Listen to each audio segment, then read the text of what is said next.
commence avec une question pour vous, Anaïs Mercier. La CARED, c'est une association dite intermédiaire. De quoi s'agit-il? Quel est l'objet de cette association et à quel public avez-vous affaire? Alors, une association intermédiaire est une association qui a pour vocation d'aider des personnes à renouer avec le monde du travail. Donc, ce sont des personnes qui rencontrent des difficultés sociales et professionnelles. Donc, nous allons les mettre en mission de travail. Donc, ces missions de travail ne sont pas qualifiées et ponctuelles. Donc, ça peut aussi bien être dans une association, dans une collectivité, dans une entreprise, ou chez des particuliers également. Là, l'enjeu, c'est la reprise de contact avec le travail, la régularité, l'effort, d'une certaine manière. Tout à fait. Voilà. Et donc, à savoir que le demandeur d'emploi aura le statut de salarié, donc il sera rémunéré, et c'est l'association donc qui sera son employeur. Voilà. En parallèle de ces missions de travail, donc ils bénéficieront d'un accompagnement socio-professionnel d'une durée de 2 ans, dont l'objectif est d'identifier et de lever les freins et de les accompagner dans leur recherche d'emploi et ou de formation. Traditionnellement, me dit-on, des organisations comme la vôtre, la CARED, et comme Pro-Emploi, sont considérées comme concurrentes. Il se trouve, et c'est la raison de votre présence parmi nous, que vous ne l'êtes pas et que vous collaborez véritablement. Qu'est-ce qui justifie cette inversion, d'une certaine manière, de la proposition? Pourquoi est-ce que vous collaborez là où d'autres travaillent en concurrence? Alors en effet, ce qui est étonnant, c'est que le TTI et l'AI, l'association intermédiaire, sont toutes les deux des structures de ce qu'on appelle l'insertion par l'activité économique, avec ce principe d'emploi vu comme un tremplin. Les mises à disposition sont vues comme un tremplin vers un emploi durable, avec en parallèle ce système d'accompagnement par les CIP. Donc on est sur un principe équivalent, avec des publics en difficulté, éloignés de l'emploi, ce qui a tout pour nous rapprocher et nous permettre de travailler ensemble. Ce qui s'avère en fait difficile sur certains territoires, tout simplement parce que chaque structure a aussi besoin de développer son activité de façon à proposer à ses publics justement un certain nombre de mises à disposition, de missions d'intérim.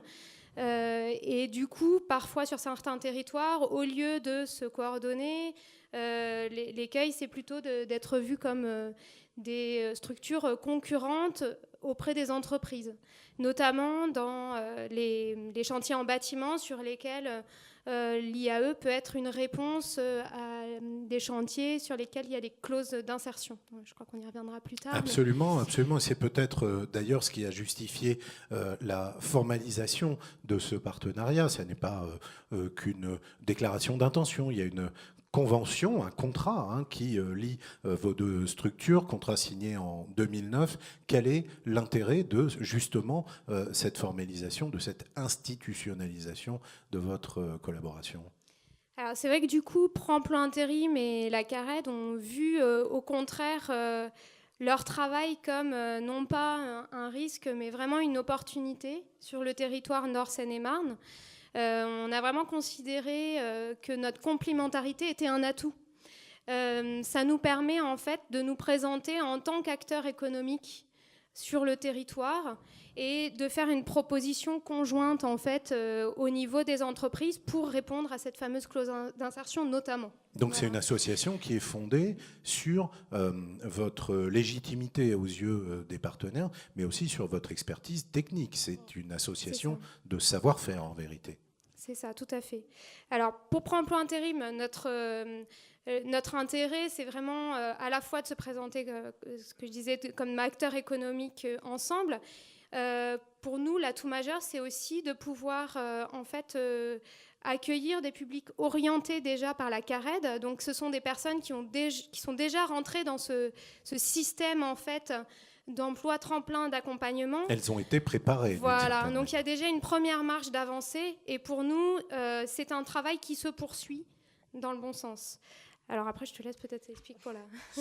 Et puis pour nous, c'est un véritable avantage aussi pour les personnes que nous suivons, parce que ce qu'il faut savoir, c'est que sur le plan légal, une association intermédiaire ne peut pas faire travailler un même salarié plus de 480 heures lorsque le client est une entreprise. Donc ce qui fait que quand on a un chantier de plus de 480 heures, il faudrait qu'on change de salarié entre deux, ce qui n'est pas dans l'intérêt déjà de l'entreprise avec laquelle nous travaillons, et encore moins pour le salarié. Donc du coup, le fait de pouvoir d'avoir ce partenariat avec Pro-Emploi, ça permet de pouvoir laisser ce demandeur d'emploi tout le long du chantier. Surtout quand c'est des chantiers du BTP, parce que c'est souvent des personnes qui ont des projets de travailler dans ce domaine-là. Donc du coup, c'est le fait de pouvoir faire le chantier dans l'intégralité. Et c'est l'intervention de Pro-Emploi qui permet de prolonger. Voilà, en vérité, le salarié ne bouge pas, il reste au même endroit, il change simplement de structure porteuse et d'employeur voilà. en l'espèce.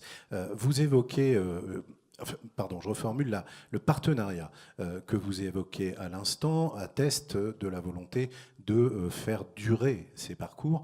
Là encore, quels sont selon vous les facteurs clés du succès d'une intégration longue de vos clients, ou en tout cas des personnes que vous prenez en charge? Comment est-ce que vous vous y employez vous-même? Alors, je pense que le plus simple pour vous répondre, c'est peut-être qu'on illustre notre réponse par les intérimaires, ou en tout cas les bénéficiaires qu'on a en ce moment en suivi, qui sont passés par nos deux structures, qui sont encore du coup chez Pro-Emploi en ce moment, mais qui ont suivi ce parcours et qui illustrent le partenariat CARED Pro-Emploi. Alors, on a un exemple d'un monsieur dont on va donner juste le prénom, qui s'appelle Mourad, qui a suivi justement ce parcours, c'est-à-dire de passer sur un chantier à close d'insertion, en commençant par donc une intégration au sein de la CARED. Donc il venait de chez vous, vous l'avez récupéré, si j'ose dire, et maintenant quelle est sa situation ? Alors en fait, cette personne déjà au niveau de la CARED a eu un certain nombre d'accompagnements. Hein. Oui, on l'a notamment positionné sur d'autres missions de travail avant de le positionner sur ce chantier, ce qui nous a permis de travailler le savoir-être et les règles de base en emploi, et puis diverses démarches qu'on a vues avec lui en entretien. Et c'est suite à ça qu'il a été positionné sur le chantier, et donc Pro-Emploi a pris le relais. Voilà. Donc au bout des 480 heures, nous avons pris le relais de son contrat pour poursuivre cette mission. Puis d'autres missions en fait sur le secteur du bâtiment. L'avantage pour Mourad, ça a été de pouvoir poursuivre en parallèle son accompagnement, notamment ses démarches au niveau du logement qu'il avait entamé avec Anaïs. On a pu poursuivre ces démarches en lui faisant bénéficier du 1% logement de Pro-Emploi Intérim, ce qui lui a permis d'obtenir un logement social il y a 6 mois. Donc déjà, il y a une stabilisation importante au niveau du logement, qui est souvent une des problématiques rencontrées par nos publics. Au niveau de l'accompagnement, on a pu mettre en place un second levier grâce à un dispositif qui nous est proposé par le FAST-T, qui est le Fonds d'action sociale du travail temporaire. Donc là, on vient compléter en fait l'offre de services insertion de la CARED par nous, ce qu'on peut proposer spécifiquement sur le travail temporaire, puisque Mourad est accompagné en ce moment sur un dispositif qui s'appelle À tout permis, et qui permet à des travailleurs temporaires de pouvoir suivre un parcours de formation code et permis de conduire avec un coaching tout au long de leur apprentissage pour minimiser les abandons et les échecs.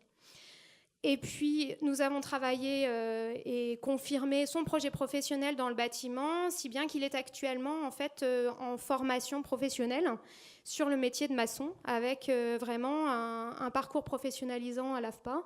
Donc, il va normalement sortir avec son diplôme, son titre professionnel de maçon en avril prochain. Voilà. Il était désocialisé, il ne l'est plus. Il était à la rue, ou en tout cas mal logé probablement, il a un logement. Il n'était pas mobile, il a le permis maintenant, où ça va se jouer, se jouer dans les jours qui viennent. Et surtout, au bout du compte, vous l'avez intégré dans une filière professionnelle avec une formation en cours et l'espoir évidemment qu'il fort de tout ce que vous lui avez apporté, eh bien, trouvera sa place sur ce chemin, cette carrière professionnelle qu'on lui souhaite. Vous vouliez ajouter quelque chose ?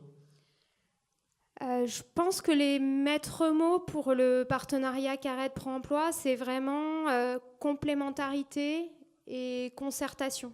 Dans le sens où l'un ne peut pas aller sans l'autre. On est sans cesse en concertation avec Anaïs. On a un autre intérimaire, là, par exemple, qui a suivi un parcours entre les deux structures. Il y avait eu un gros travail de fait sur le projet professionnel en amont qui nous a amené à l'accueillir pour l'accueillir sur des chantiers de bâtiments, d'abord comme manœuvre, puis comme aide-plombier. Il est maintenant lui aussi en formation professionnalisante en tant qu'agent d'entretien du bâtiment. Aujourd'hui, il est en recherche d'un stage. Anaïs et moi nous concertons pour lui apporter le plus de pistes possibles auprès d'entreprises avec lesquelles nous avons contact pour l'aider dans sa démarche de recherche de stage. Voilà. C'est vraiment une concertation constante. Merci de le faire. Je vous remercie en son nom. Voilà peut-être une illustration de l'accompagnement dont il bénéficie. J'en veux bien un à l'occasion